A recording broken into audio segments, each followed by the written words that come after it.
حضور علیہ السلام سے جب پوچھا گیا کہ حضور سب سے بڑا گناہ کون سا ہے، تو آقا کریم علیہ السلام نے فرمایا کہ سب سے بڑا گناہ یہ ہے کہ ان تجعل للہ ندًا، کہ تو اللہ کے ساتھ کسی کو شریک ٹھہرائے، وہو خلقک، حالانکہ اس نے تجھے پیدا کیا، تجھے تخلیق کیا اور تو اس کا شریک بنا کے بیٹھ جائے، کہا یہ سب سے بڑا گناہ ہے۔ تو راوی نے عرض کی قلت ثم ایو، حضور پھر اس کے بعد؟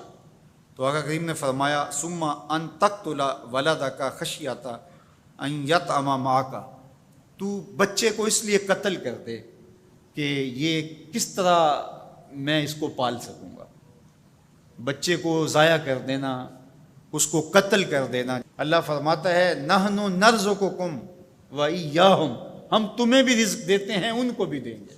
تیسری بات حضور نے فرمایا ان تزانی بحلیلۃ جارک، آپ ہمسائے کی بیوی کے ساتھ بدکاری کریں تو یہ بڑے گناہوں میں سے۔ ہمسایہ ماں جائے کی طرح ہوتا ہے، اس کی دیوار سانجھی ہوتی ہے، اس کی عزت سانجھی ہوتی ہے، اور اگر کوئی شخص طاق میں رہے اور ہمسایوں کے گھر گھس کے ان کی آبرو ریزی کر دے تو یہ تین بڑے گناہ جو ہیں ان میں سے ایک بڑا گناہ اللہ کے محبوب علیہ السلام نے ارشاد فرمایا۔ حضرت عبداللہ ابن مسعود رضی اللہ تعالی عنہ سے یہ روایت مروی ہے کہ لا احد اغیر من اللہ عز وجل، اللہ سے زیادہ کوئی غیرت مند نہیں ہے، اللہ سب سے زیادہ غیرت مند ہے، اور اس کی غیرت کا تقاضا یہ ہے وَلِذَالِكَ حَرَّمَ الْفَوَاحِشَ مَا ظَهَرَ مِنْهَا وَمَا بَطَنَ، کہ اس نے بے حیائی کو چاہے وہ پوشیدہ طور پہ کی جائے یا اعلانیہ طور پہ کی جائے اس کو پسند نہیں کیا، اور اس نے منع کر دیا اور لوگوں کو روک دیا، حرام قرار دے دیا،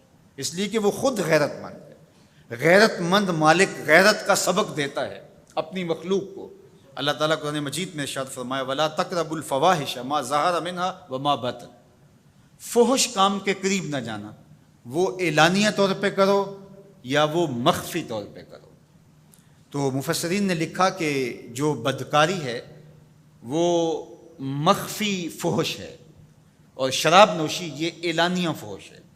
شراب نوش جو ہے وہ چھپ نہیں سکتا، بدکار بعض اوقات ایک مدت کے لیے چھپ جاتا ہے، لیکن یہ بات ذہن میں رکھیے کہ جو بدکار ہے وہ دنیا کے اوپر رسوا ضرور ہوتا ہے، اس کے چہرے کا نور چھین لیا جاتا ہے اور اس کے اوپر مصیبتیں مسلط کر دی جاتی ہیں، اور اللہ کے قہر و غضب کا شکار ہوتا ہے، اس کی دعائیں قبول نہیں ہوتی، نیک لوگوں کی دعاؤں سے اس کا حصہ نکال لیا جاتا ہے، لیکن بہرحال ایک مدت کے لیے چھپ جاتا ہے۔ لیکن شرابی اپنے جرم کو نہیں چھپا پاتا، تو کہا کہ جو مخفی جرم ہے وہ بدکاری ہے، اور جو ارشاد فرمایا قرآن نے کہ جو ظاہر جرم ہے اس سے مراد جو ہے وہ الخمر ہے، شراب ہے، اور ہر نشہ دینے والی چیز سے حرام کی حرمت آئی۔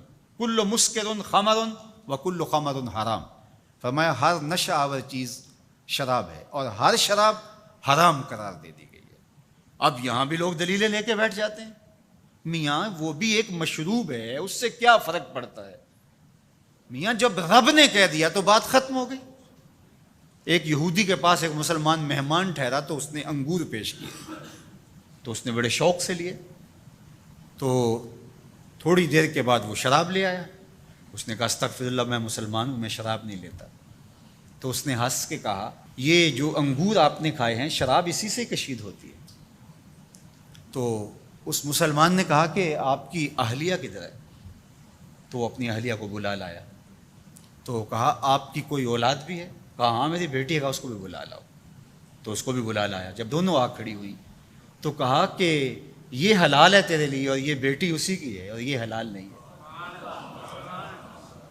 تو جب اس یہودی نے یہ بات سنی فقال اشہد ان لا الہ الا اللہ وحدہ لا شریک لہ واشہد ان محمدا عبدہ ورسولہ۔ کہا اتنی خوبصورت دلیل، اتنی خوبصورت دلیل۔